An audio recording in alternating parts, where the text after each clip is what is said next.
Good morning and welcome to the FCTV News. I'm Evan Aritz. And I'm James White. Here are the stories making headlines at Fort Cherry today.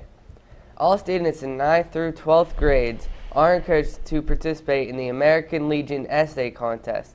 This year's topic is, what are the pros and cons of offshore drilling? Scholarships ranging from $2,500 to $3,500 will be awarded for the top 3 essays. The deadline is February 1st. More information can be found in the guidance office. All students 9th through 12th grade who like to participate in a speech contest through the American Legion can find more information in the guidance office as well. Scholarships ranging from $4,000 to $7,500 will be awarded. Now we have an interview with Mr. Frioni.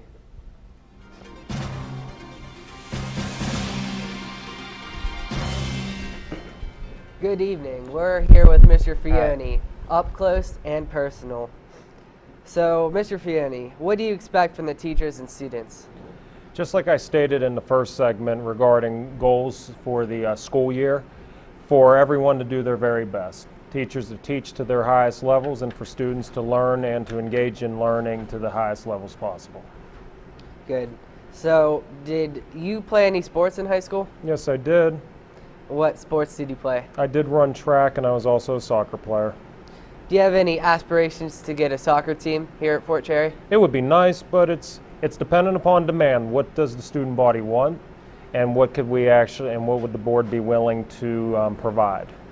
So what would the students have to do to show interest in the soccer team? Well, demand would be defined by number of eligible participants, those who are willing to participate, and if we could have a team, I would definitely see to it that I would advocate on behalf of the students who would want the team. But again, it would come down to a realistic number of individuals, pushing the topic. So along the lines of sports, what should a student's behavior be like at athletic events and other school activities? I know that this has been a bit controversial on account of some issues that arose from the volleyball games. It came down to this and this only, PIAA regulations. The refs and also the Constitution bylaws of the PIAA, which the refs are bound by, states point blank what rules are for certain athletic events. As administrators, as a principal, also our AD, we are obligated to fulfill our end of the bargain by enforcing those rules. Does it necessarily mean that we agree with them or that we like them or we enjoy enforcing them? No, but we have to do what we have to do.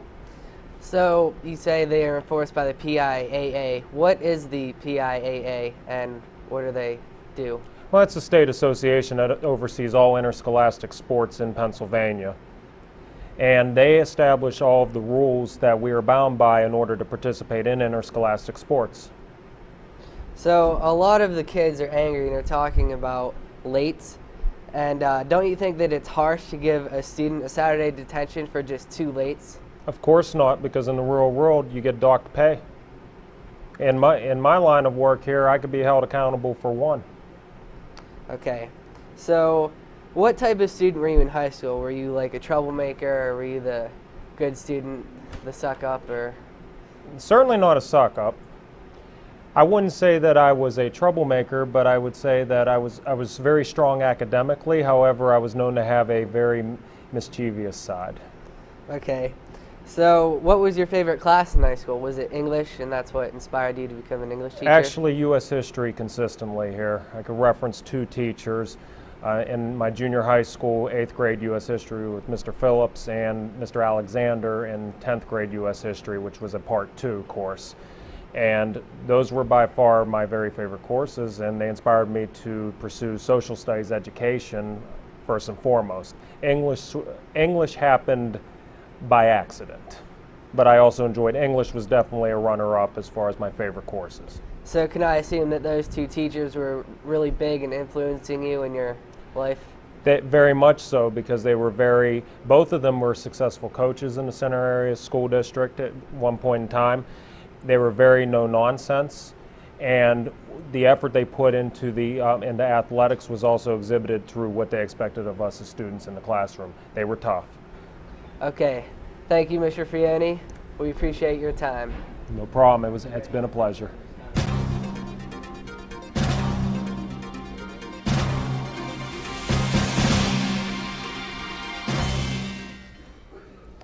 Thank you, Mr. Frieni.